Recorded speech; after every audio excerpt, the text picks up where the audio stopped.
Hello and welcome to Real Talk. Within these next 3 episodes, we will be discussing how the media industry has been affected by the pandemic. In this episode, we are going to be discussing about current streaming services such as Netflix, Amazon and Disney Plus, and how they have managed to use the pandemic to their advantage. And also, we'll have a look at how Netflix has become one of the biggest giants in current Hollywood. Please do note that this podcast does contain strong language. Okay, here we go, and 3, 2, 1. Hello, we're finally doing this after a long enough time. We are finally doing our podcast. Welcome to Real Talk, here we go. And if I'd just like to introduce the lovely man in front of me right here. If you'd like to introduce yourself. Hello, my name's Daniel Robertson. And I am Ben Seitz. Hello, so over the next 3 episodes we are going to be discussing many things about movies, of course. And in our first episode, which you are listening to right now, you lovely audience, will be about Netflix and streaming services, that's right. So obviously we know a lot about Netflix. It is one of the biggest media companies out there. They make a ridiculous amount of money. You're going to hear us talk a lot, you're going to hear my voice a lot throughout the whole of this, so get used to it. But yeah, so what I found out online was that Netflix was started up in 1997, when good old Reed Hastings got, I think it was an $180 late fee from Blockbuster for Apollo 13, so decided, you know what, screw it, let's just set up our own service. And then slowly over time, they've grown to be the company we know today. Yeah. So, Dan, what do you know about Netflix? Well, obviously, as you said, they started in, was it 1997 you said? Yeah, I think it was that, yeah. And over the past 6 months, they've just been growing and growing and growing due to, you know, COVID and all of that. So, like you said, they're very successful and they could just keep growing, really. Oh, absolutely. I mean, I've got here on my phone, they have over 183 million paying subscribers. Yeah. I mean, that's just unheard of for any single company to have that many subscriptions. Even big, like, traditional cable companies such as HBO, you know, they've never had the success that Netflix has had. And I think Netflix's ability to get Hollywood talent so incredibly, you know, incorporated into their service is unbelievable. The fact that we were able to get bloody Martin Scorsese to make a film, and also David Fincher as well, he's made a film Netflix as well, it's just absolutely unbelievable. And the fact that they're so creative with what they're doing, I think only Netflix and A24 out there are really the only companies out there who are, you know, being creatively free, I would say, with their, you know, creators, and very much, and sure, they are a company and they've got business strategies, but they're very much in the case that it's your show and it's the way that you want to create it. Do you agree, Dan? Yeah, definitely. Right, okay, so, so is there any particular shows, you know, on Netflix, that you enjoy? There were a few popular ones, such as, you know, Stranger Things, Big Mouth, Rick and Morty, quite a recent one, The Crown, and there's just loads of them, and it just shows what a company Netflix are, really, to have that many successful shows. Oh, absolutely. It's like, I think I read somewhere they spend, actually, let me just look it up quickly. Of course, this is our podcast, we're never prepared. Right, okay. I think I read that they spend over, I think it's like 10 billion on original content. I'll just quickly look. Apologies here.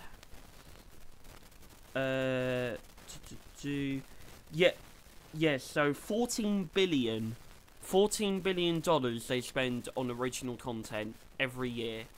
In terms of films and TV show. That is ridiculous. And when you consider that with the traditional media companies, say like Disney, they spend 200 million on an individual film, and sure, they're going to make a ridiculous amount of money. But that is crazy. I mean, God, they must be in the money if they're able to do that. Don't you agree? Yeah, definitely, definitely. Absolutely.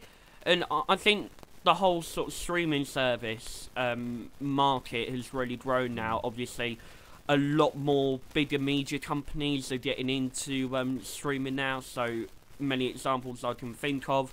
Obviously, Disney, Amazon are doing some as well. Yeah. Obviously, Warner Brothers as well. They've got streaming service. Like, and the funny thing as well is that streaming services in the beginning were meant to replace cable TV. They were meant to get rid of like the ridiculous plans you would get that were this much and that much a month, where you would get all the unnecessary channels. Whereas now they pretty much become what they were trying to defeat, essentially. Pretty much because now it's that I can think of at least 4 or 5 streaming services that I sign up to just because of the original content. It's like I sign up to Disney Plus as The Mandalorian, and I sign up to Netflix as I like Stranger Things and The Clown, and etc, etc. You know, it just... I think there's a point that it's reached, and unfortunately I think it's gone past that point now where... I don't necessarily think streaming's gone too far, but I believe that streaming has gotten to a point where it's gotten a bit too overwhelming. Do you get what I mean? Kind of, yeah. Yeah. Are there any particular streaming services you sign up to, Dan? Well, obviously there are the popular ones that I'm sure a lot of people have signed up, especially within the past 6 months. I know that Netflix have doubled the amount of subscriptions they have. So Netflix is obviously one of them. Amazon Prime and Disney Plus for me. Yeah. Well, it's like, you know, the COVID-19 pandemic, which we'll go on to further in our next episode, see, keeping our audience engaged, woohoo. Anyways, because of COVID, you know, the amount that these streaming services have got now are ridiculous. It's like, I remember when I was researching this podcast up, we looked at Tidykin, and I remember that got over 100 million people watching it. 100 million households watching it in the first month. I mean, when you think about traditional shows, when you think about some of the biggest like TV shows out there, and the amount they get each week, it's usually 10 to 20 million. But the fact that Netflix are able to get 100 million households intrigued into one show, and I think really due to social media now, you know, we want to be in the know of new shows. It's like, you know, that's why Tidykin got so popular, was because everyone was talking about it on Twitter and how crazy Joe Exotic was, you know, and I wanted to check it out as well. And sure, it's a great show, but it just goes to show out. I think that's the thing nowadays that I'll touch on a little bit at the end of this episode and also the next one, but I feel that we now live in a society, in a world where everything's sitting too quick now, where we want to be in the know all too soon. And I watched a video this morning actually by one of my favourite YouTubers, great film critic. He was talking about a recent event that we're going to talk about later on, and he was just saying how, you know, we just want to be in the know, and we can't really, because I like the traditional ways that shows used to work, where you have a week between each episode. But now I feel because of Netflix, you want to binge it all in one go, but I don't think you have enough time in between to fully digest what you're watching and fully have a constructive view of what you're looking at on the screen. And I'm not saying any of these shows are awful at all, not at all, but I'm just saying the mentality we have now towards it is getting a bit too ridiculous, where we're like, come on, we've got to watch it, otherwise we'll be out the know, we can't get in the conversations, and pretty much our whole life is ruined, okay, because of it. But yeah, do you get what I mean though? Yeah. I feel like we can't, and that's why I like The Mandalorian so much, is because they're doing a weekly release of every episode, they're doing weekly release of every episode, and I feel in that time, they're able to. Sorry, I'll say that again. In that time, they were able to. You're able to fully digest it. You're able to go back and watch it and fully understand what the filmmakers are trying to put in there for you to interpret. Whereas on Netflix, I feel like I'm just let you know I've never had drugs before, but I feel like this whole thing feels sort of like a really long high, if that makes sense, a really long drug-filled high, but for film and TV, where you're in this constant state of euphoria and like enjoying the show, and then once you're off it, it's gone, and you just kind of forget about it. Do you kind of understand what I mean in here? Yeah, definitely. Yeah. I agree how people just constantly rush through shows, but I know some people watch the same show twice, but that doesn't happen so often because, like you said, people just want to binge watch all day long and yeah, just carry on. Well, it's like because I'm currently watching The Crown, and I'm watching that once every 2 days. Yeah. Because I like to take the time to digest what's going on, Definitely. and just really get an understanding for what they're trying to go for. Yeah. Because I feel like, because although it feels good once you finish the show all in one go, I feel it's just and I feel like that's the thing we're gonna talk about in the next episode. But I feel like that's why streaming can't get to the same level as cinemas, because in a cinema, you have this great feeling among you. You're in really comfy seats, the lights go down, you have the music blasting towards your face, and it truly is a magical experience. And I know that sounds really cringy, but it's truly one of the most spectacular, almost religious experience you can have. Yeah, I agree. And I don't feel that same way at home. I feel like at home I can get distracted more easily when watching a film or show. It's really not the same. In my opinion. Yeah, exactly, and that's why I want to support cinemas as much as I can, because it is the greatest way to ever watch a film. I love going to the cinema. It's probably my favourite place to go to. It's incredible, and it is just so sad that if you don't have a 10 or 20 grand setup at your own home, you can't replicate that feeling. You just can't. Like, I love sticky popcorn on the floor. I love all that stuff because I know that that's what a cinema is like. And I truly respect that. And I just think that it's an experience you can't fully replicate. And I think Netflix knows that as well, because a lot of their films now are doing the release where they're releasing it, say, in the cinemas for 2 weeks, and then putting it on Netflix. And I'm not saying no one's gonna like streaming, because for the average consumer, they're gonna love the fact that you can, especially now during the pandemic, they're gonna love the fact that, you know, you can watch it at home in your living room. You don't have to go anywhere, and all you have to do is just pay a certain price, and then you can watch it as many times as you want to. But I feel like I'm gonna sound so pretentious right here, so prepare for this. But for, you know, a film fanatic like me, I just feel that, you know, I feel like I can digest the film better, and not saying the film is better or worse at all, because this is not on the quality of the film itself, but I feel like I can fully digest what a film is trying to say when I watch it in the cinema, because that's what it was intending to do from the ground up, whereas streaming, unfortunately for me, it doesn't have that same effect. I can't feel like I'm fully experiencing it the way the filmmaker wants you to.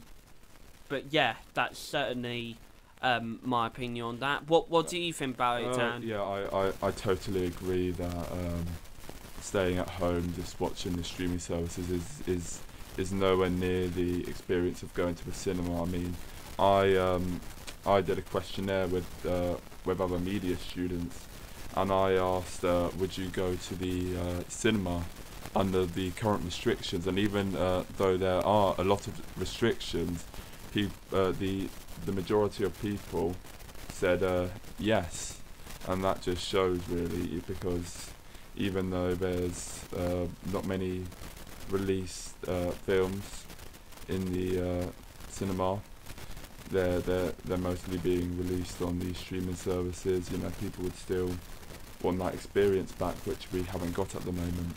Oh, absolutely. I still wanna, and even if I watch, like, it doesn't matter whether I'm watching, 2001 or the Emoji Movie. You know, I just want to go into a cinema and experience it, because then I know that not only am I supporting a business and an industry that I love, but I just believe that, I just personally believe that, it's I just believe that it's great to be in the know, and I just think that it's just an incredible experience to have. It's just unbelievable, the fact that I can go pay a certain price and see a film the way that the filmmaker intended on a gigantic screen and fully suck in what you're taking is absolutely incredible. And I'm so lucky that I get to have something like that nearby that I can go and experience. And not saying that I think a film is better or worse if it's on streaming or not. Absolutely not. But I just believe that the cinema is just so much more better compacted, and it's just so much more.